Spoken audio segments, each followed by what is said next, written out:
મિત્રો, આ છે અન્નદાતાની હાલત. અત્યારે અંબાલાલ કાકાની આગાહી પ્રમાણે ભારે પવન ફૂંકાયો છે. વરસાદ કહ્યો તો, પરંતુ પવન આવવાના કારણે આખા વાડીની અંદર ઘઉંની હાલત આ રીતની ખરાબ થઈ ગયેલી છે.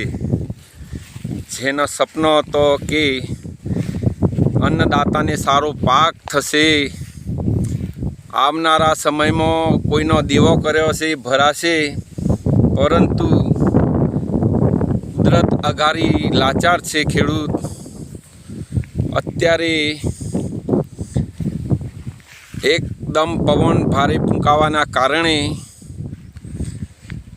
અસંખ્ય ઘણી જગ્યાએ ઘઉંનો હોથ વળી ગયેલો છે. આજે આવી નુકસાની થવાના કારણે અન્નદાતા લાગતું નથી કે ક્યારે પણ બેઠો થઈ શકે. સપનો જોતો ખેડૂત મારી ગુજરાતની ધરતી પર ખરેખર આવી દુર્દશા થઈ રહી છે. કહેવું તો કોને કહેવું, ખેડૂત દરેક જગ્યાએથી લાચાર છે. ખર્ચો કર્યો, દુઃખ વેઠ્યું, પરંતુ છેલ્લે જતો તેનું પરિણામ આવીને ઊભું છે. તો ખેડૂત મિત્ર શું કરે?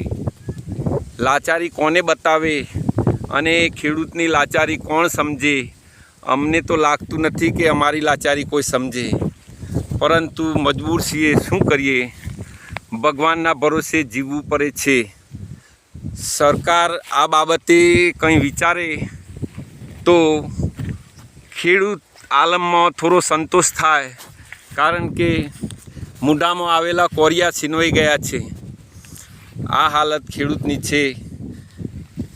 આ છે અરવલ્લી જિલ્લાનું પાંચકુવાડા બુટાલનો વિસ્તાર, જ્યાં આજે આ પવનના કારણે ખેડૂતની હાલત કફોડી બની છે. જય હિન્દ, જય ગુજરાત, જય ગુજરાત, જય ગુજરાત.